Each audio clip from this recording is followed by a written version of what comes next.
ओम मुनित्रयं नमस्कृत्य तदुक्तिः परिभाव्य च वैयाकरणसिद्धान्तकौमुदीयं विरच्यते। श्रौत्रार्हन्ति चणैर्गुण्यैर्महर्षिभिरहर्दिवं तोष्टुयमानोऽप्यगुणो विभुर्विजयतेतराम्। नमः सर्वेभ्यः श्रोतृभ्यः। अस्माभिः गतपाठे यद्यत् पठितं तद् एकवारं स्मरामः। वयं वैयाकरणसिद्धान्तकौमुदी इत्याख्यस्य ग्रन्थस्य तत्र लिङ्गानुशासनप्रकरणं पठन्तः स्मः।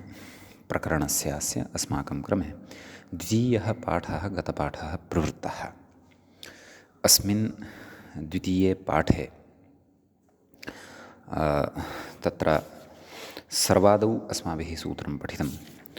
तत्र विंशत्यादिरानवतेः इति, किञ्च लिङ्गानुशासनप्रकरणे अपि वयं तत्र स्त्र्यधिकारं पठन्तः स्मः इत्यपि मनसि स्थापयामः। तर्हि तत्र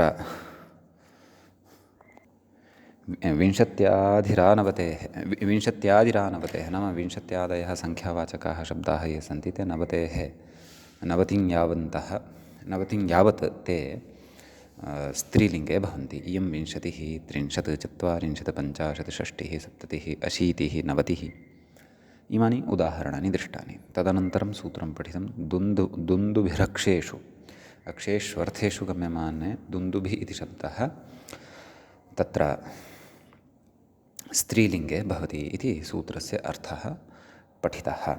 इयं दुन्दुभिः अक्षेषु किम्, अयं दुन्दुभिर्वाद्यविशेषो सुरो वेत्यर्थः इति पठितं।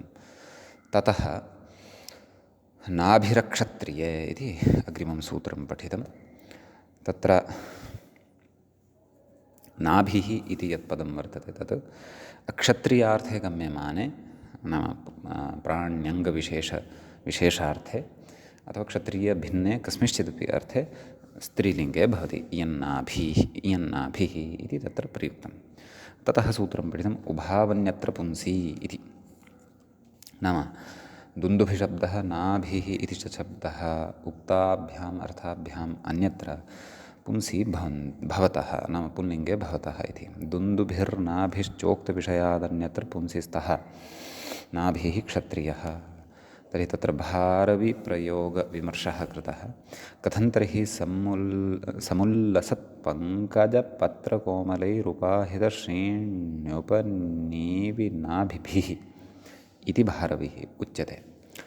दृढं भक्तिरित्यादाविव कोमलैरिति सामान्येन पुंसकं बोध्यं।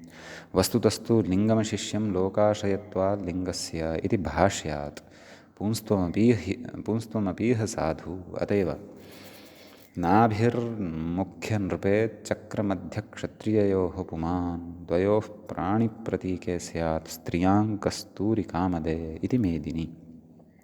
रभसोऽप्याह मुख्यराट् क्षत्रिये नाभिः पुंसि प्राण्यङ्गके द्वयोः चक्रमध्ये प्रधाने च स्त्रियां कस्तूरिकामदे इति। एवं विधे अन्यत्रापि बोध्यम् इति नाभिशब्दस्य उभयलिङ्गित्वम् अस्माभिः अत्र विविधैः प्रमाणैः, विविधैः प्रयोगैः, विविधाभिः युक्तिभिः ज्ञातं। ततः अग्रे सूत्रं पठितं तलन्तः। अयं स्त्रियां स्यात्। तलन्तः यः शब्दः सः स्त्रियां भवति। शुक्लस्य भावः शुक्लता, ब्राह्मणस्य कर्म ब्राह्मणता, ग्रामस्य समूहो ग्रामता, देव एव देवता। सम्यक्। तदनन्तरं सूत्रं पठितं भूमिविद्युत्सरिल्लतावनिताभिधानानि इति, नाम भूम्यादिवाचकाः शब्दाः ये वर्तन्ते ते शब्दाः स्त्रीलिङ्गे भवन्ति। भूमिर्भूः, विद्युत् सौदामनि, सरिन्निम्नगा, लतावल्ली, वनिता योषित् इति भूः सौदामनि इत्यादयः शब्दाः स्त्रीलिङ्गे एतेन उक्ताः। ततः सूत्रं पठितं यादो नपुंसकं। यादशब्दः सरितावाचकोऽपि क्लीबं स्यात् इति सूत्रस्य अर्थः पठितः। यादः यादसी। ततः भ्रासृक्सृग्दिगुषणिगुपानहः इति अग्रिमं सूत्रं पठितम्। एते स्त्रियां स्युः इति सूत्रस्य अस्य अर्थः दृष्टः।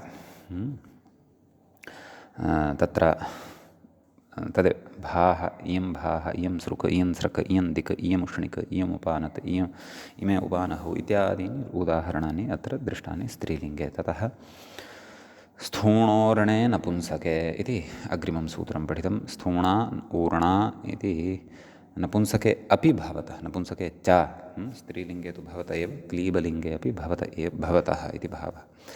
ततः तत्र उक्तम् एते स्त्रियां क्लीबे च स्तः स्थूणा स्थूणम् ऊर्णा ऊर्णं। तत्र स्थूणा काष्ठमयी द्विकर्णिका, ऊर्णा तु मेषादिलोमा इति पठितं। ततः गृहशशाभ्यां क्लीबे इति अग्रिमं सूत्रं पठितं। नियमार्थमिदं गृहशशपूर्वे स्थूणोर्णे यथासङ्ख्यं नपुंसके स्तः इति तत्र सूत्रस्य अर्थः दृष्टः। गृहस्थूणं शशोर्णं शशलोमनीत्यमरः इति उदाहरणविचारः कृतः। ततः सूत्रं पठितं प्रावृड् विप्रुड् रुट् त्रुड् विट् त्विषः एते स्त्रियां स्युः। एते शब्दाः स्त्रीलिङ्गे भवन्ति। सम्यक्। ततः सूत्रं पठितं दर्विविदिवेदिखनिशान्यश्रिवेशिकृष्योषधिकट्यङ्गुलयः एते स्त्रियां स्युः पक्षे ङीष् दर्विः इत्यादि इत्यनेन सूत्रे अन्ये शब्दाः ये पठिताः तेऽपि अत्र परिगण्यन्ते। ततः तिथिनाडिरुचिवीचिनालिधूलिकिकिकेलिच्छविरात्र्यादयः इति अग्रिमं सूत्रं पठितम्। एते प्राग्वत् इयं तिथिः इत्यादिना एवं प्रयोगाः अत्र भवन्ति। अमरस्त्वाः तिथयो द्वयोः इति, तथा च भारविः तस्य भुवि बहुतिथास्तिथयः इति, स्त्रीत्वे हि बहुतिथ्य इति स्यात्। श्रीहर्षश्च निखिलान् पौर्णिमातिथीन् इति कविप्रयोगपुरस्सरम् अस्य तत्र लिङ्गद्वयत्वं प्रतिपादितम् इति एतावन्ति सूत्राणि अस्माभिः गते पाठे पठितानि। अत्र एतावान् विशेषः अस्माकं क्रमे लिङ्गानुशासनस्य अस्मिन् द्वितीये पाठे प्रवृत्तः आसीत्। तत्र लिङ्गानुशासनस्य अधुना अस्माकं क्रमे तृतीयः पाठः आरब्धः भवति। स्त्र्यधिकारः पठ्यमानः अस्माभिः वर्तते। अग्रिमं सूत्रम् अधुना वयं पठामः। नाम लिङ्गानुशासने अपि स्त्र्यधिकारः पठ्यमानः अस्ति इति भावः। तर्हि तत्र व्याख्यात्रा अग्रिमसूत्रविषये नोक्तं वर्तते। वयमेव अग्रिममपि सूत्रं तत्र पठामः। तत्र मूले पश्यामः शष्कुलिराजिकुट्यशनिवर्तिभ्रुकुटित्रुटिवलिपङ्क्तयः। प्रथमाविभक्तेः बहुवचनान्तम् इदं पदं भवति।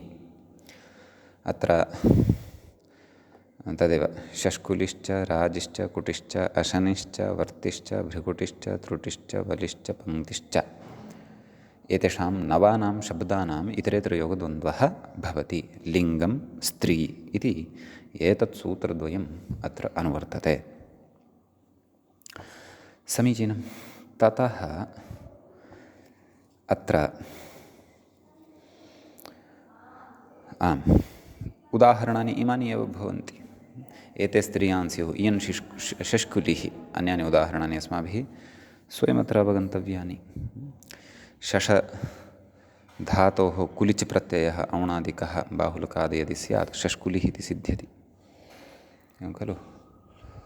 प्रकृतसूत्रेण तत्र स्त्रीलिङ्गता भवति। इयं राजिः, राजरदीप्तौ इत्यतः सर्वधातुभ्यः इन् इति उच्यते यदि राजिः इति सिद्ध्यति। इयं कुटिः, अत्र कुटकौटिल्येति धातोः तत्र इन् प्रत्यये सति इघुपदात् कित् कुटिति शब्दः सिद्धः भवति, तस्य अत्र स्त्रीलिङ्गता भवति। अशनिः, अश्नाति सर्वमिति विग्रहे अशधातोः अर्ति सृ धृ इत्यादि गुणादिसूत्रद्वारा अनिप्रत्ययः भवति, स्त्रीलिङ्गे भवति। ततः इयं वर्तिः, वृतुवर्तने इति धातोः इप् प्रत्यये सति वर्तिः इति सिद्ध्यति। इयं भ्रिकुटिः भ्रमधातोः भ्रमुचलने इति धातोः भ्रमेर्डु इत्यनेन डु प्रत्यये सति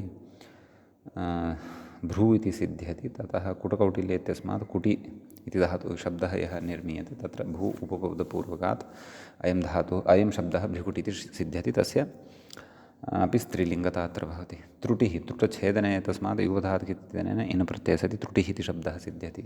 वलिः वलसंवरणे इत्यस्मात् इन् प्रत्यये सति वलिः इति सिद्ध्यति। पङ्क्तिः एवं खलु पङ्क्तिविंशति त्रिंशत् चत्वारिंशत् इत्यादि सूत्रे निपातितः यः शब्दः सः षष्कुलि राजिकुट्टि इति प्रकृते नाम अधुना यत् सूत्रं पठ्यमानं वर्तते एतेन सूत्रेण तत्र स्त्रीलिङ्गता भवति। एवं खलु ततः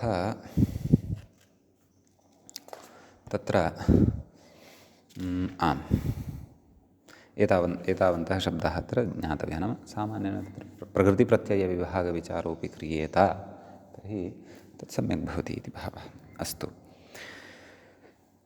अग्रिमं सूत्रम् अधुना पठामः।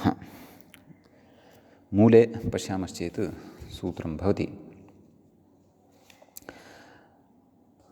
आम् प्रतिपदापद्विपत्सम्पच्छरत् संसत् परिषदुषः संवित्क्षुत् पुन्मुत्समिधः इति सम्यक् सप्तविंशं सूत्रं भवति। तत्र प्रतिपच्च आपच्च विपच्च सम्पच्च शरच्च संसच्च परिषच्च उषश्च संविच्च क्षुच्च पुच्च मुच्च सम्मिच्च समिच्च एतेषाम् इतरेतरयोगद्वन्द्वः प्रकृते भवति। नाम प्रतिपद् आपद् विपद् सम्पद् शरद् संसद् परिषद् उषस् संविद् क्षुद् पुद् मुद् समिद् एते शब्दाः स्त्रीलिङ्गे भवन्ति इति भावः। एवं खलु अत्र उषस् अपि च समिध इति शब्दद्वयं विहाय अन्ये सर्वेपि दकारान्ताः एव वर्तन्ते। उषस् सकारान्तः भवति, समिध इति धकारान्तः भवति। ततः तत्र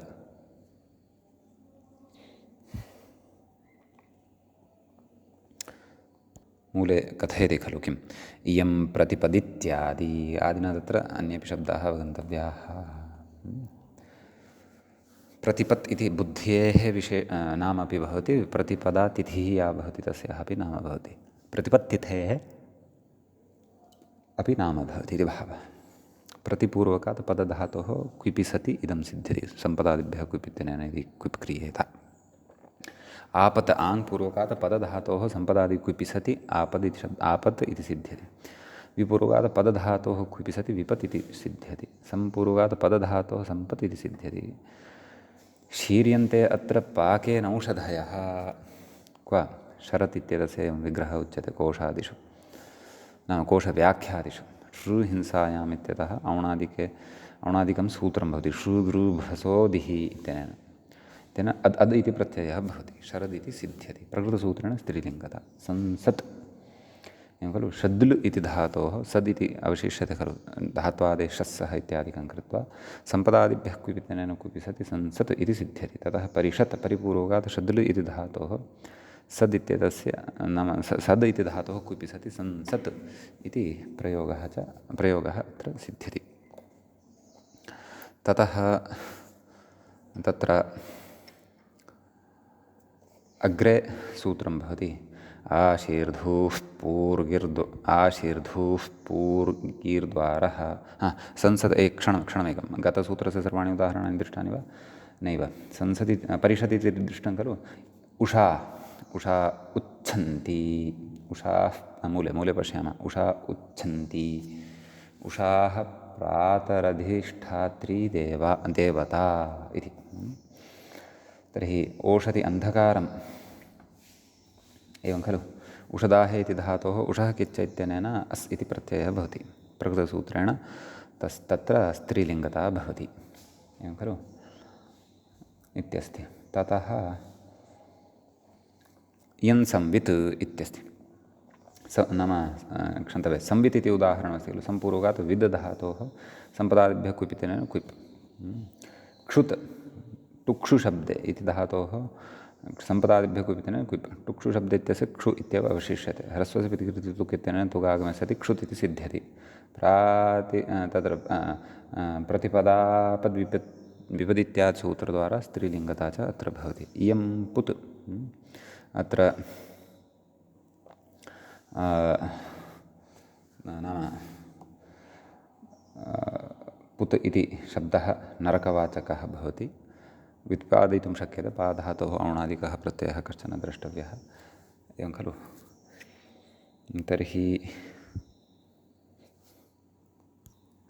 अस्य शब्दस्य स्त्रीता अत्र उच्यते अव्ययमपि इदं भवति मुत् प्रीतिः इति अर्थः मुदहर्ष इति धातोः क्विपि सति मुद् इति सिद्ध्यति सम्मित् पूर्वगात् इन्धि दीप्तौ इति धातोः क्विपि सति सम्मित् इति सिद्ध्यति सम्मित् इति विशेषः अस्ति ततः उषा उच्छन्ति उषाः प्रातरधिष्ठात्री देवता इति मूले यद् उक्तं तद् द्रष्टव्यम् उच्छन्ति शत्रन्तं विशेषणं दत्तवान् अस्ति तत्र मूले उच्छन्ति उषा उच्छन्ति एवं खलु एवमस्ति तर्हि प्रकृते तद् सस्य ऋत्वं तस्य यत्वं तस्य यलोपः प्रदर्शितः अस्ति उषा उच्छन्ति अग्रे उषाः प्रातरधिष्ठात्री देवता नाम एकवचने एव भवति एतत् उषाः उषसौ उषसः एवं प्रयोगाः अत्र अवगन्तव्याः भवन्ति सम्यक् इति एतावान् विशेषः अस्मिन् सूत्रे भवति अग्रिमं सूत्रं पश्यामः अधुना तत्र आम्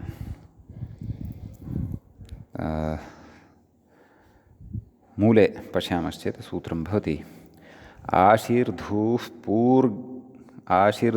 पूर्गीर्द्वारः इति आशीर्धूः पूर्गीर्द्वारः इति आशीश्च धूश्च पूश्च गीश्च द्वार च अथवा द्वाह च येषाम् इतरेतरयोगद्वन्द्वः अत्र भवति आशीर्धूः पूर्गीर्द्वारः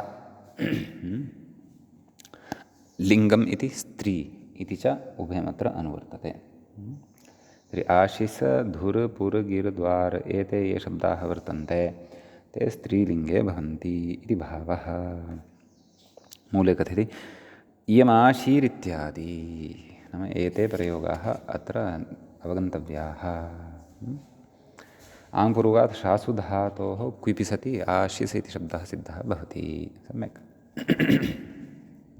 तस्यापि प्रक्रिया पूर्वत्र अस्माभिः पठिता वर्तते एव आशासः क्वावुपधायायित्वं वाच्यम् इत्यादि विधानं तत्र सर्वं पूर्वं पठितं वर्तते शासिवसिकसीनाञ्च इत्यादिकम् अपि प्रकृतसूत्रेण तु स्त्रीलिङ्गता भवति इति भावः तर्हि अग्रे अस्ति धू शब्दः इयं धूः इयं पूः इयं गीः इयं द्वाः एवं प्रयोगाः सिद्ध्यन्ति सम्यक् धूः इत्यत्र तद् ध्रुवीहिंसायाम् इति धातोः क्विपि सति भ्राजभास ध्रुविद्युतोर्जि प्रूजुग्रावस्तुवः क्विपि इत्यनेन क्विपि सति धूः इति सिद्ध्यति ततः पूः इति प्रूपालनपूरणयोः इत्यनेन भ्राजभास इत्यादि सूत्रद्वारा क्विपि सति पूः इति सिद्ध्यति ततः इयं गीः गृनिकरणे इति धातोः सम्पदादिक्विपि कुबन्तत्वात् गीः इति सिद्ध्यति ततः तत्र इयं द्वाः इति नाम सर्वत्र इयम् इति योजयितुं शक्यते यतः गौरवभीत्या ग्रन्थकारेण तु तत्र मूले एकमेव उदाहरणं दत्तमस्ति अन्यानि उदाहरणानि सूत्रे एव खलु सन्निहितानि वर्तन्ते अतः समीचीनं ततः आम् अस्मिन् सूत्रे एतावानेव विशेषो भवति अग्रिमं सूत्रम् अधुना वयं पठामः तत्र सूत्रं भवति मूले अप्सुमनः समासिकता वर्षाणां बहुत्वञ्च इत्यस्ति एवं खलु तर्हि तत्र कथं विग्रहः आपश्च सुमनश्च समाश्च सिकताश्च वर्षाश्च एतेषाम् इतरेतरयोगद्वन्द्वः भवति अप्सुमनस्समासिकतावर्षास्तेषाम् अप्सुमनस्समासिकतावर्षाणाम् इति षष्ठ्यन्तस्य अस्य प्रथमस्य पदस्य विग्रहः एवं रीत्या अवगन्तव्यः। बहुत्वम् इति तत्र प्रथमाविभक्तेः एकवचनान्तं भवति। च इति अव्ययपदं भवति। लिङ्गं स्त्री इति यथा पूर्वम् अत्रापि अनुवर्तते एव। ततः तत्र सूत्रस्य अर्थः अवगन्तव्यः। मूले किं कथयति? अबादीनां पञ्चानां स्त्रीत्वं स्यात् बहुत्वं च इत्यस्ति।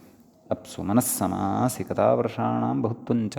तर्हि अयं विशेषः अस्ति। अस्माभिः असकृत् तत्र दृष्टं खलु। नाम तत्र तत्र अप् इति शब्दस्य अथवा वर्षा इति शब्दस्य चर्चा यदा भवति स्म तदा अत्र स्त्री अत्र नित्यबहुवचनान्तता भवति इत्यादिकं वयं तदा चिन्तयामः स्म खलु। अतः तद् विधायकं सूत्रम् अथवा अनुशासनम् अस्माभिः अधुना अत्र पठ्यमानं वर्तते। सम्यक्। अग्रे उच्यते अबादीनां पञ्चानां स्त्रीत्वं स्यात् बहुत्वं च। अबादयः ये पञ्च वर्तन्ते एतेषां स्त्रीत्वं भवति, अपि च बहुत्वं बहुवचनत्वं च भवति इति भावः। आपः इमाः, आप इमाः इति कथयति खलु।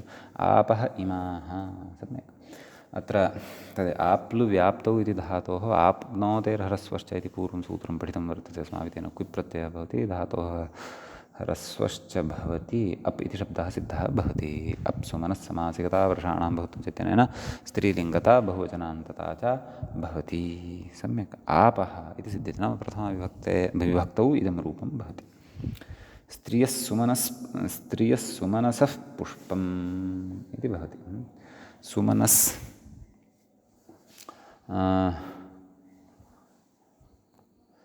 सुमनस् इति यः शब्दः वर्तते सः पुष्पस्य पर्यायवाचकः शब्दः वर्तते, परन्तु तस्य बहुवचने एव प्रयोगः भवति इत्यपि विशेषः वर्तते। सुष्ठु मन्यते आभिः। सुपूर्वकात् मन ज्ञान इति धातोः सर्वधातुभ्यो सुन् इत्यनेन असुन् इति प्रत्ययः विधीयते। सुमनस् इति शब्दः सिद्धः भवति। ततः अप्सुमनस्समासिकतावर्षाणां बहुत्वं च इत्यनेन प्रकृते नित्यबहुवचनान्तता भवति, स्त्रीलिङ्गता च भवति। नित्यस्त्रीलिङ्गता नित्यबहुवचनान्तता च भवति इति। सम्यक्। एवमस्ति। ततः सुमना मालती जातिः इत्यस्ति। नाम एतत् एकवचनस्य प्रथमविभक्तेः एकवचने वर्तते, स्त्रीलिङ्गे भवति। तत्र अत्र पुष्पार्थः नास्ति। यद्यपि सूत्रे पुष्पार्थे बहुवचनत्वं भवति इति नोक्तम् एवं खलु, तथापि अतः तत्र सुमना मालती जातिः इत्यत्र पुष्पवाचकत्वं नास्ति। अतः स्त्रीत्वे सत्यपि स्त्रीत्वम् अस्ति चेदपि एकवचनान्तमेव भवति इति अभिप्रायः। प्रयोगं लक्ष्यीकृत्य एव बहुवचनत्वं वक्तव्यं वा इति, पुष्पार्थे एव बहुवचनत्वं भवति वा इति अनुशासनं तु द्रष्टव्यं। यतः जातौ एकवचनं, पुष्पार्थे बहुवचनं, बहुत्वं तु सूत्रेण उक्तं, परन्तु पुष्पजातिगतः भेदः अत्र न दृश्यते इति भावः। सम्यक्। ततः अग्रे बहुत्वं प्रायिकम् इति कथयति। ततः पूर्वं किम् उक्तवान्? देववाचि तु पुंस्येव इति सुपर्वाणः सुमनसः। बहुत्वं प्रायिकं, नाम बहुत्वं तु प्रायिकं वर्तते, नाम प्रायेण भवति, क्वचित् बहुत्वं नापि भवति इति भावः। अत एव सुमना मालतिः जातिः इत्यत्र एकवचनमपि उच्यमानं वर्तते।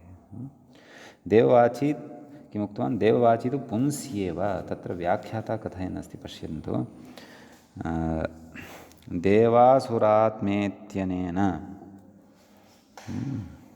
देवासुरात्मेत्यनेन पुंस्त्वबाधकेन परत्वात् बाधादिति बाधः इति खलु। सूत्रम्, एतत् सूत्रान्तरमस्ति। किं? देवासुरात्म इत्यादि सूत्रं किञ्चन वर्तते। तेन पुंस्त्वबोधकेन, बाधकेन इति न, पुंस्त्वबोधकेन परत्वात् बाधादिति भावना, परत्वात् बाधः तत्र भवति इति भावः। सम्यक्। अतः देववाचि तु पुंसि एव भवति कः सुमनस् इति शब्दः इति भावः। सुपर्वाणः सुमनसः इति उदाहरणं दत्तमेव। बहुत्वं प्रायिकम् एका च सिकता तैलदाने असमर्था इति अर्थवत् सूत्रे भाष्यप्रयोगात् इति। नाम इदानीम् अग्रिमशब्दः सुमनस् एतदनन्तरं सुमनस् इति एतदनन्तरं तत्र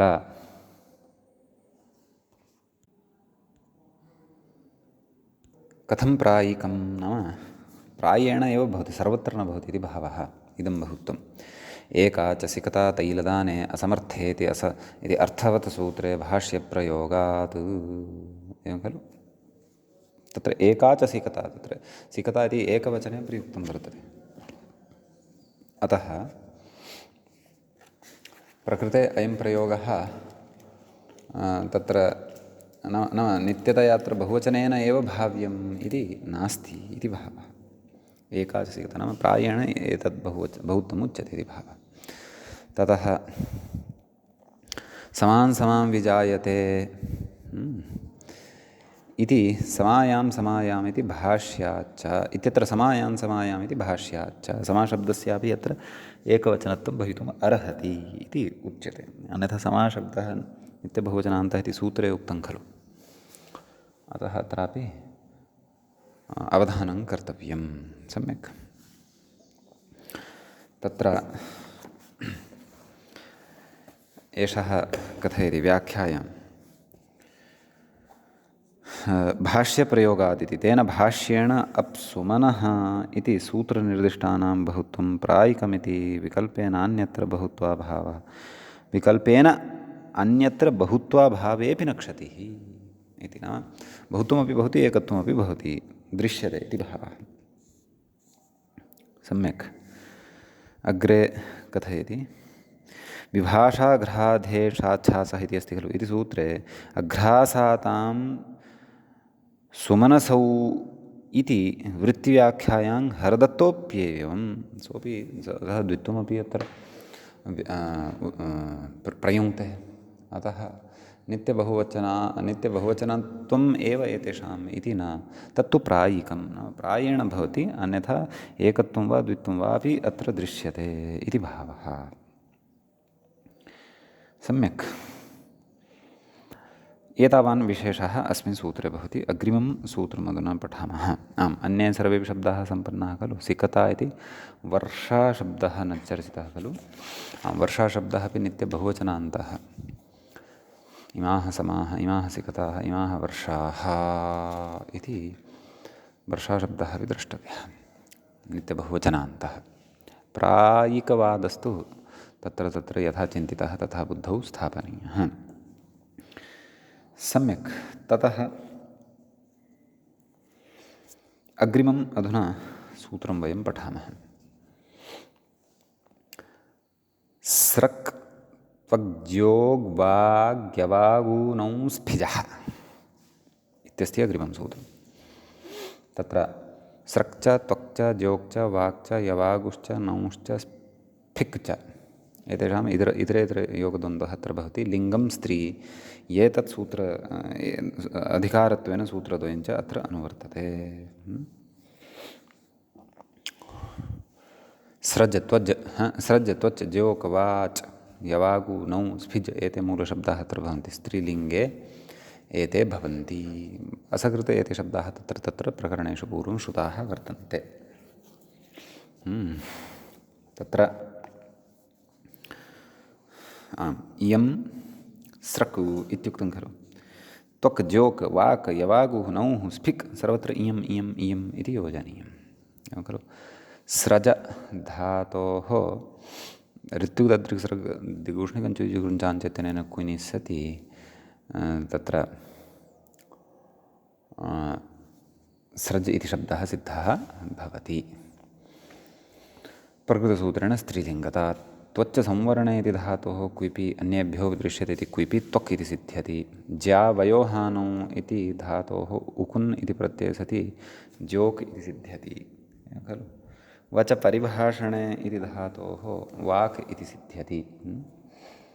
तत्र औणादिकं सूत्रं पठितं खलु क्विब्बचि प्रच्छायतस्थकुट् इत्यादिकम् एवं खलु क्विप् भवति अतः वाक् वाचौ वाचः इति भवति ततः युमिश्रणामिश्रणयोः इति तत्र धातोः आगूच् इति प्रत्ययः भवति यवागु इत्यत्र केन सूत्रेण सृयुवचिभ्यो इत्यादिकं पठितं खलु अणादिषु तेन सूत्रेण यवागु इति सिद्ध्यति नौः इत्यत्र नुदप्रेरणे इति धातोः गानुदिभ्यां डौः इत्यनेन डौ प्रत्यये नौ इति सिद्ध्यति खलु स्फिक् इति खलु स्फायि वृद्धौ इत्यतः बाहुलकार् डिचि प्रत्यये स्फिक् इति शब्दः स्फिच् इति शब्दः सिद्ध्यति तस्य निष्पन्नं रूपं स्फिक् इति भवति सम्यक् अतः पुल्लिङ्गता अत्र उच्यते इति एतावान् विशेषः अस्मिन् सूत्रे भवति अग्रिमं सूत्रं पश्यामश्चेत् तत्र सूत्रं भवति त्रिटिसीमासम्बद्ध्याः इति अस्ति तत्र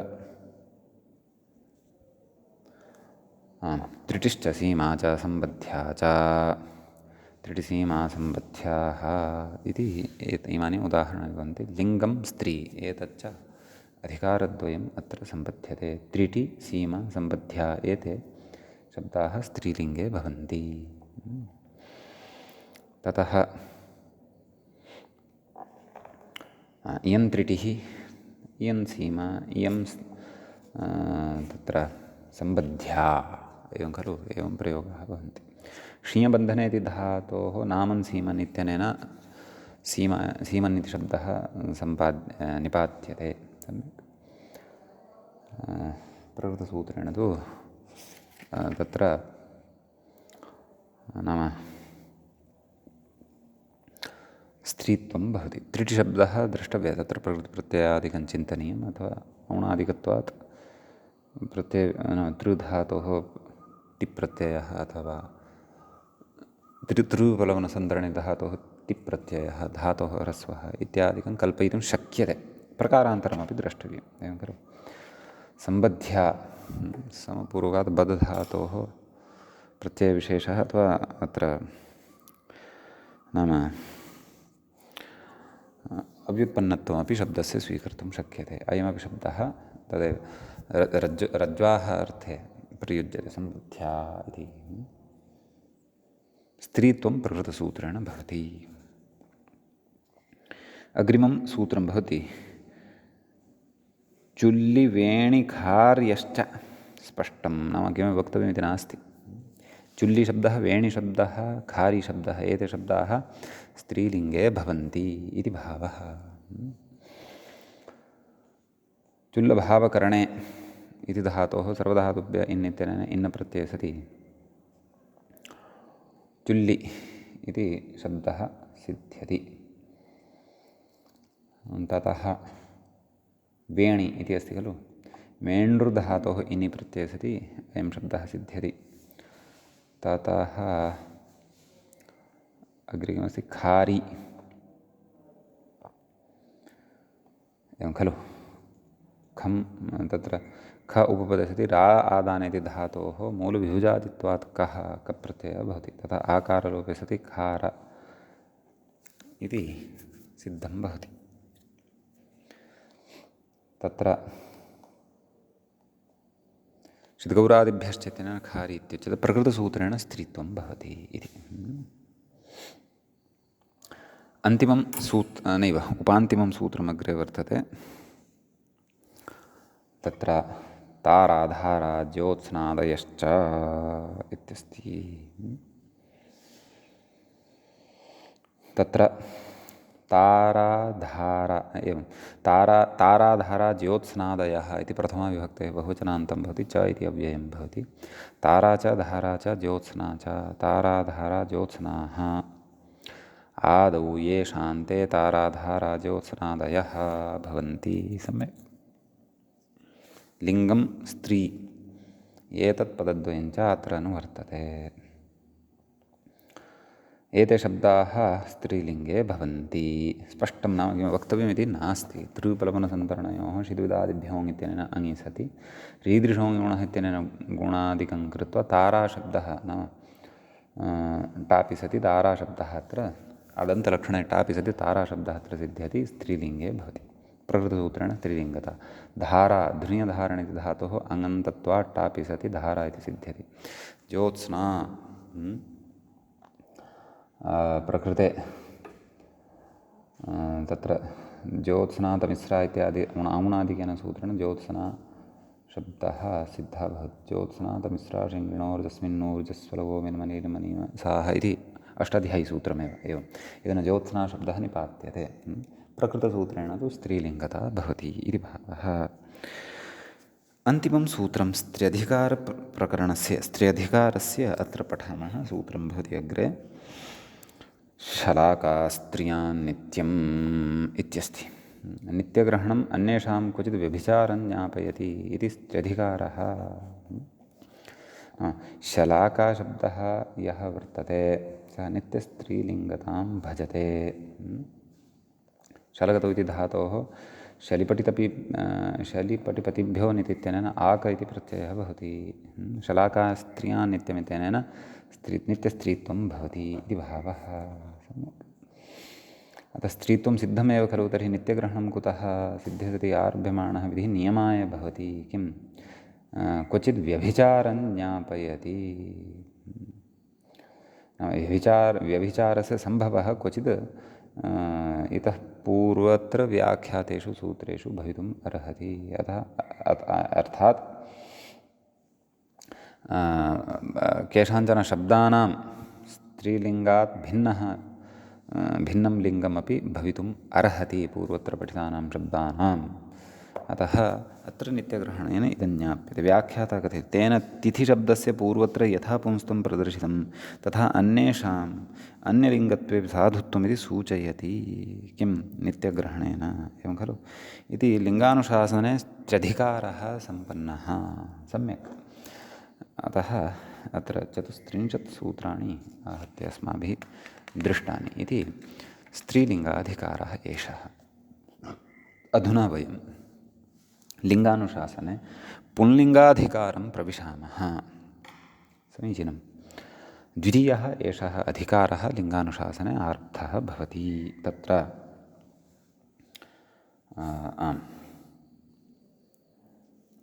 सूत्रं पठनीयं वर्तते। अधिकारसूत्रं वर्तते।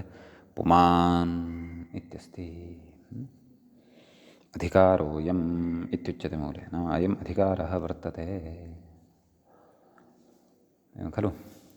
सारथ्यातिथिकुक्षी वस्तिपाण्यञ्जलयः इति अग्रे सूत्रमेकमागमिष्यति। तावत्पर्यन्तम् अयम् अधिकारः भवति। कः? पुमान् इति नाम पुंलिङ्गं। ततः लिङ्गम् इति तु अनुवर्तते एव। अतः पूर्वं स्त्रीलिङ्गम् अनयोः अनुवर्तनं भवति स्म। ततः अग्रिमं सूत्रमत्र पठनीयं वर्तते। सूत्रं वर्तते घञबन्तः इत्यस्ति। तत्र घञबन्तः इति सूत्रे एकमेव पदं भवति। घञ्च अप्च घञपौ अन्ते यस्य सः घञबन्तः अथवा घञपौ अन्तः यस्य सः घञबन्तः इत्यपि वक्तुं शक्नुमः। सम्यक्। पुमान् लिङ्गम् इति तु अनुवर्तते एव। ततः सूत्रार्थः अत्र तदेव नाम घञ् प्रत्ययान्तः अप्रत्ययान्तः च यः शब्दः सः पुल्लिङ्गे भवति। तस्य लिङ्गं पुल्लिङ्गं भवति इत्यर्थः। सम्यक्। ततः उदाहरणानि द्रष्टव्यानि। पाकः त्यागः इति पचधातोः घञ् प्रत्यये सति पाकः, त्यजधातोः घञ् प्रत्यये सति चयोः गृह्णतोः इत्यादिकं कृत्वा त्यागः। करः गरः इत्यस्य खलु तत्र क्रूविक्षेप इति धातोः रुदोरप् इत्यनेन अप्रत्यये सति कर इति सिद्ध्यति। गरः इत्यत्र गृ धातोः प्रकृतसूत्रेणैव नाम रुदोरप् इत्यनेन एव तत्र अप् प्रत्यये सति गरः इति च सिद्ध्यति। अयङ्करः अयङ्गरः इति प्रयोगः सिद्धो भवति। सम्यक्। ततः अग्रे कथयति भावार्थ एवेदं। व्याख्याता कथयति भावार्थ एवेति भावे योद्घञ् तदन्तात् पुंस्त्वम् इत्युक्तम्।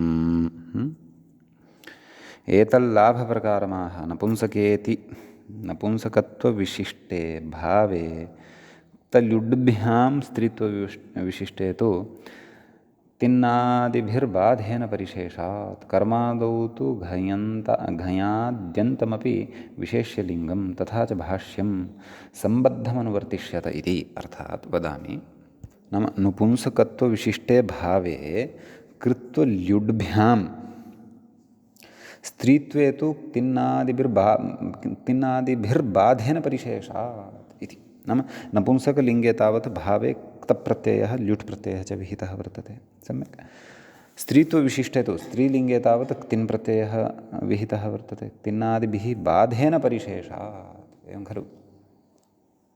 नाम नपुंसकलिङ्गे क्तप्रत्ययेन ल्युट् प्रत्ययेन स्त्रीलिङ्गे तु क्तिन् प्रत्ययेन च अस्य घयः बाधः भवति इति कृत्वा अपरिशेषः तर्हि अवशिष्यते कः घञ् एव अवशिष्यते खलु पुल्लिङ्गमेव अवशिष्यते खलु। अतः पुल्लिङ्गे तत्र घञ् प्रत्ययः भवति। नाम घञ् प्रत्ययः पुल्लिङ्गे एव भवति। अतः अयम् अर्थः लभ्यते भावार्थे एवेदम् इति। एवं खलु इत्यस्ति। अग्रे किमुक्तं कर्मादौ तु घयाद्यन्तमपि विशेष्यलिङ्गम्। नाम यदि कर्मार्थे प्रत्ययः घयादयः प्रत्ययः कृताः भवन्ति तदा ते प्रत्ययाः अथवा तत्प्रत्ययान्ताः ते शब्दाः विशेष्यनिघ्नाः भवन्ति। नाम विशेष्यं यस्मिन् लिङ्गे भवति तद्वत् तेषामपि लिङ्गं भवति इति भावः। अत एव भाष्ये प्रयुक्तः सम्बन्धम् अनुवर्तिष्यते इति। सम्बन्धं तत्र नपुंसकलिङ्गे विशेष्यनिघ्नशब्दः प्रयुक्तः वर्तते इति भावः। सम्यक्। व्याख्याता किं कथयति किमपि न कथयति उभयलिङ्गेत्यादि इति कथयति। उभय नैव सूत्रमेव अस्ति अग्रिमात् अग्रिमं सूत्रम् अस्ति।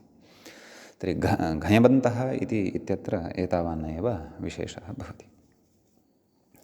अग्रिमं सूत्रम् अधुना वयं पठामः।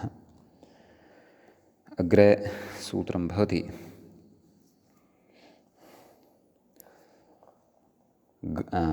घाजन्तश्च इत्यस्ति।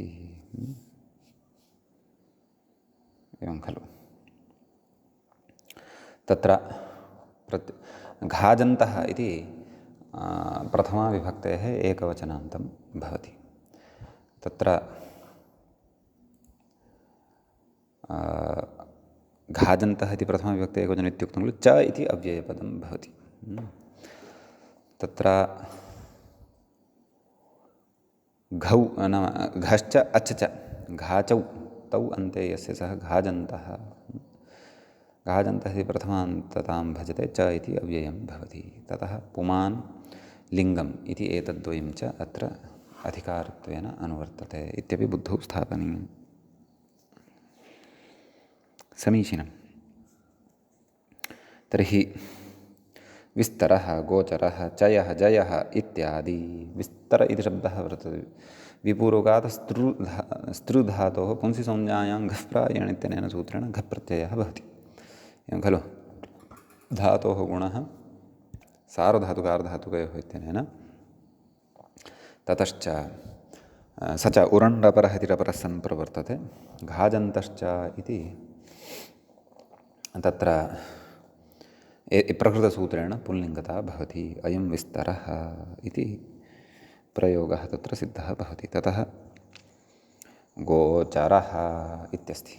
गोपूर्वकात् चर धातोः गोचरसञ्चरवहव्रजव्यजापणनिगमाश्च इत्यनेन तत्र अयं शब्दः यः अस्ति सः घः प्रत्ययान्तः निपात्यते। प्रकृतसूत्रेण तत्र पुल्लिङ्गता भवति। अयं गोचरः खलु चयः जयः चि धातोः जि धातोः च एरच् इत्यनेन अच् प्रत्ययः भवति च धातोः गुणे अयादेशे च सति चयः जयः इति रूपद्वयं सिद्धं भवति सम्यक् इत्यादि आदिशब्देन अत्र अन्येपि शब्दाः द्रष्टुं शक्यन्ते अच् प्रत्ययान्ताः घ प्रत्ययान्ताः सम्यक् अग्रिमसूत्रं प्रति व्याख्याता इङ्गितं करोति भयलिङ्गे इत्यादि मूले पश्यामश्चेत् सूत्रं भवति भयलिङ्गभगपदानि नपुंसके इति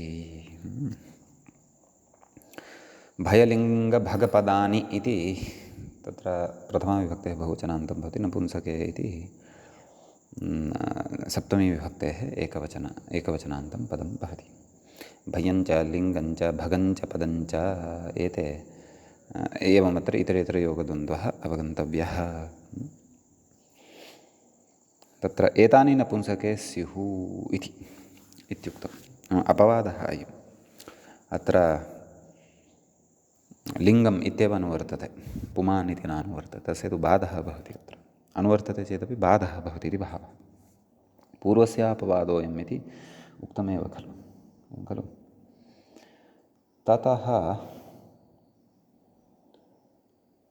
अग्रे पठामः उदाहरणानि सन्ति भयं लिङ्गं भगं पदम् इमानि एव उदाहरणानि भवन्ति भयम् इत्यत्र इभिः भय इति धातोः अजिविधौ भयादीनाम् उपसङ्ख्यानम् इत्यनेन अच् प्रत्ययः भवति खलु घाजन्तश्च इत्यनेन पुल्लिङ्गिता प्राप्ता परन्तु प्रकृतसूत्रेण नपुंसकत्वं भवति भयम् इति भवति लिङ्गम् एवं खलु लिङ्गमिति सर्वत्र अस्माकम् अधिकारसूत्रमस्ति अनुवर्तते अतः लिगिगतौ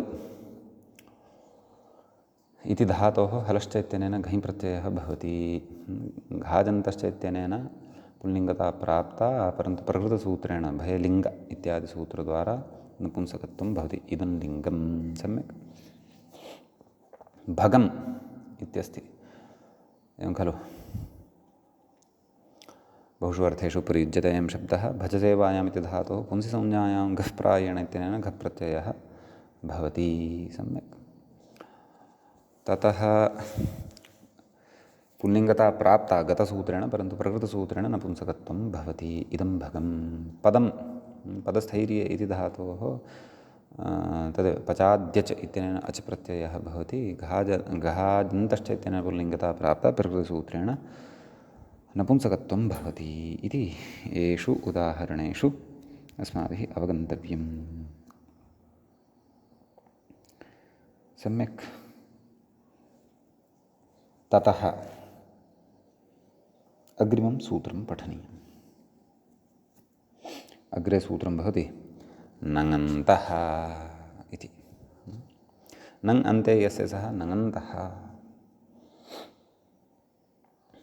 प्रथमाविभक्तेः एकवचनान्तम् इदं पदं भवति पुमान् लिङ्गम् इति अनुवर्तते नङ् प्रत्ययान्तशब्दः पुंलिङ्गे स्यात् इति सूत्रस्य पुंसि स्यात् इति सूत्रस्य अर्थः दृष्टः एव उदाहरणं पश्यामः यज्ञः यत्नः सम्यक् एवं खलु तर्हि प्रकृते यजदेवपूजासङ्गतिकरणदानेषु इति धातोः यजयाचयत इत्यादि सूत्रद्वारा नङ् प्रत्ययः भवति ततः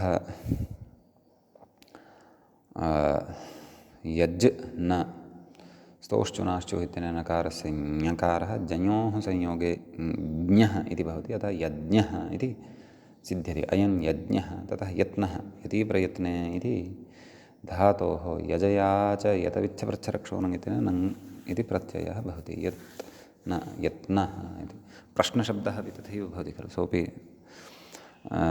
यजया च यतविच्छवृच्छरक्षोणम् इत्यनेन नङन्तः खलु अतः तस्यापि पुंस्त्वं प्रकृतसूत्रेण नङन्तः इत्यनेन भवति इति भावः अग्रे सूत्रं भवति याज्ञा स्त्रियां पूर्वस्यापवादः नाम पुमान् इति यः अधिकारः अत्र वर्तते तस्य अयम् अपवादः भवति इति भावः सम्यक् एवं तर्हि प्रकृते याज्ञा इति प्रथमाविभक्तेः एकवचने भवति स्त्रियाम् इति स्त्रीलिङ्गे तु अस्ति एव नाम क्षणमेकं मया पुमान् इति उक्तं खलु नङन्तः इत्यस्य अपवादः नङन्तः स्त्रीलिङ्गे पुल्लिङ्गे भवति इत्युक्तं खलु अतः याज्ञा इति शब्दः नङ् प्रत्ययान्तः एव एवं खलु टुयाच्रि यात्यायां नाम याच धातोः प्रकृते यजयाच इत्यनेन नङ् इति प्रत्ययः भवति सम्यक् अतः यान् च नकारस्य च्युत्वं भवति याञ्च इति अदन्तलक्षणे टापि सति याञ्च परन्तु अदन्तलक्षण टाप् विधानादपि पूर्वं याज्ञा स्त्रियाम् इत्यनेन स्त्रीलिङ्गता तत्र अवगन्तव्या इति भावः याज्ञा मदीया भगवन्निदीयम् इतीयं ज्ञानं प्रदत्तं तवयैर्महद्भिः तेषां गुरूणां चरणारविन्दे भूयादजस्रं भ्रमरीव भक्तिः इति किञ्चन पद्यमपि मया रचितं यद्वर्तते तत्र मया अयं प्रयोगः कृतः किञ्च याज्ञामोघा वरमधिगुणेनाधमे लब्धकामाः इति मेघदूते अपि प्रयोगः दृश्यते सम्यक् इति अत्र अस्ति विशेषः अग्रिमं सूत्रमधुना पश्यामः मूले व्याख्यायाञ्च सूत्रं दृश्यते क्यन्तो घुः इति सम्यक् किः अन्ते यस्य सः क्यन्तः एवम् अत्र बहुव्रीहिः भवति सम्यक् प्रथमाविभक्तेः एकवचनान्तमिदं भवति घुः इति तत्र इत्यपि प्रथमाविभक्तेः एकवचनान्तं भवति पुमान् लिङ्गम् इति एतद्वयमत्र अनुवर्तते ततः किप्रत्ययान्तः घुः पुंसि स्यात् नाम किप्रत्ययान्तः घुसंज्ञकः यः धातुः अथवा घुसंज्ञकः यः धातुः किप्रत्ययान्तः सः पुल्लिङ्गे भवति आधिः निधिः उदधिः एते अत्र भवन्ति प्रयोगाः अथवा इमानि अत्र उदाहरणानि भवन्ति आधिः तत्र आङ्पूर्वकात् धातोः उपसर्गे घोः इत्यनेन किप्रत्ययः भवति निधिः निपूर्वकात् धातोः किप्रत्ययः उदधिः उद इति पूर्वकात् धातोः किप्रत्ययः सर्वत्र आलोपः द्रष्टव्यः धातोः अपि च सर्वत्रापि आलोपे च सति एते शब्दाः सिद्धाः भवन्ति प्रकृतसूत्रेण क्यन्तो घुः इत्यनेन तत्र नाम पुल्लिङ्गता भवति व्याख्याता अत्र किं कथयति किप्रत्ययान्तः परः यस्मात् तादृशः घुसंज्ञकः धातुस्तद्घटितः पुमान् इत्यर्थः सम्यक् भवतु नाम सः सूत्रार्थः ज्ञातः एव प्रत्युदाहरणं मूले प्रस्तूयते क्यन्तः किं दानम् एवं खलु धातुः अस्ति घुसंज्ञकः परन्तु क्यन्तः नास्ति तत्र ल्युडन्तः वर्तते इति कृत्वा तस्य पुंस्त्वं न भवति अपि तु नपुंसकत्वं भवति इति भावः घुः किं जज्ञिर्बीजम् एवं खलु प्रकृते ज्ञाधातोः यद्यपि किप्रत्ययः अस्ति तथापि प्रकृते पुंस्त्वं न भवति कुतः यतोहि एवं खलु तर्हि स्पष्टं खलु नाम ज्ञाधातोः किप्रत्यये सति लटस्थाने किप्रत्ययः अत्र भवति पूर्वमेषः प्रयोगः साधितः इति स्मरामि किप्रत्ययान्तता अस्ति परन्तु घुसंज्ञकः अत्र धातुः नास्ति इति कृत्वा प्रकृते प्रायः लिटः स्थाने अयं किप्रत्ययः भवति अतः धातोः द्वित्वादिकं सर्वं भवति अतः प्रकृते पुल्लिङ्गता न भवति इति भावः परन्तु जज्ञिः इति प्रायः स्त्रीलिङ्गे व्यवह्रियते इति एतावान् विशेषः अस्मिन् सूत्रे भवति अग्रिमं सूत्रं पठामः ईषुधिस्त्री च एवं खलु तत्र इषुधिः इति प्रथमाविभक्तेः एकवचनान्तं भवति पुमान् लिङ्गम् इति अनुवर्तते क्षन्तव्यः द्वितीयं पदं स्त्री इति भवति तदपि प्रथमान्तं च इति अव्ययं भवति पुमान् लिङ्गम् इत्येतत् सूत्रद्वयं च अत्र अनुवर्तते मूले किमुक्तम् इषुधिशब्दः स्त्रियां पुंसि च इषुधि इति यः शब्दः वर्तते सः स्त्रीलिङ्गे अपि भवति पुल्लिङ्गे अपि भवति इति भावः पूर्वस्यापवादः सम्यक् प्राक्तनसूत्रस्य अपवादः नाम तदेव इषुपूर्वकात् धातोः किप्रत्ययः अत्र भवति तथापि प्रकृते पुल्लिङ्गता नित्यतया न भवति, अपि तु पुल्लिङ्गता अपि भवति, स्त्रीलिङ्गता अपि भवति। इषवः धीयन्ते अस्मिन्, एवं खलु, इषुधिः इति अयमत्र विशेषः। अग्रिमं सूत्रं प्रति व्याख्याता इङ्गितं करोति। देवासुरा, मूले पश्यामश्चेत् सूत्रमेवं भवति। देवासुरात्मस्वर्गगिरिसमुद्रनखकेशदन्तस्तनभुजकण्ठखड्गशरपङ्काभिधानानि इति अत्र इदं सूत्रं भवति। कथं विग्रहः अत्र कर्तव्यः इति चेत् देवाः तत्र देवाश्च असुराश्च आत्मा च स्वर्गश्च गिरिश्च समुद्रश्च नखश्च केशश्च दन्तश्च स्तनश्च भुजश्च कण्ठश्च खड्गश्च शरश्च पङ्कश्च एतेषाम् इतरेतरयोगद्वन्द्वः भवति। देवासुरात्मस्वर्गगिरिसमुद्रनखकेशदन्तस्तनभुजकण्ठखड्गशराः तेषाम् अभिधानानि देवासुरात्मस्वर्गगिरिसमुद्रनखकेशदन्तस्तनभुजकण्ठखड्गशरपङ्काभिधानानि। अभिधानशब्देन अत्र वाचकत्वं गृह्यते, नाम एतद्वाचकाः अन्येऽपि शब्दाः पुंलिङ्गे भवन्ति, एतानि पुंसि स्युः इत्युक्तं खलु। व्याख्याता किं कथयति? अत्र पङ्कशब्दान्तद्वन्द्वं कृत्वा तस्य षष्ठीसमासः अभिधानशब्देन कर्तव्यः, तथैव अस्माभिः कृतः। अभिधानशब्दः करणलुडन्तः वाचकशब्दपरः, नाम देवादिवाचकाः पुंसि भवन्ति। तेन तदेव कथयति, तेन देवशब्दवाच्यतावच्छेदक इत्यादिपूर्ववद् बोध्यं शब्दस्वरूपापेक्षया नपुंसकत्वम् इति। नाम शब्दस्वरूपापेक्षया मूले सूत्रस्य प्रथमं पदं नपुंसकलिङ्गे प्रकृते निर्दिष्टम् इति भावः। सम्यक्। इति अयम् अत्र भवति विशेषः। ततः उदाहरणानि देवाः सुराः। देवशब्दवाचकः अयं सुरशब्दः भवति, पुल्लिङ्गे भवति। सम्यक्। ततः असुराः दैत्याः, तर्हि असुरवाचकः दैत्यशब्दः पुल्लिङ्गे भवति। सम्यक्। आत्मा क्षेत्रज्ञः, आत्मवाचकशब्दः क्षेत्रज्ञः पुल्लिङ्गे भवति। स्वर्गो नाकः, स्वर्गवाचकशब्दः नाकः प्रकृतसूत्रेण पुल्लिङ्गे भवति। गिरिः पर्वतः, गिरिवाचकः पर्वतशब्दः पुल्लिङ्गे भवति। समुद्रोऽब्धिः, समुद्रवाचकः शब्दः अब्धिशब्दः पुल्लिङ्गे भवति। ततः नखः कररुहः, खलु, नखस्य कररुह इति शब्दः पर्यायशब्दः भवति। अन्येपि भवितुमर्हन्ति, तत्र तु एकः दत्तः अस्ति, अन्येपि भवितुमर्हन्ति, पुल्लिङ्गता भवति। केशः शिरोरुहः, खलु, अत्रापि शिरोरुह इति शब्दः पुल्लिङ्गे भवति केशवाचकत्वात्।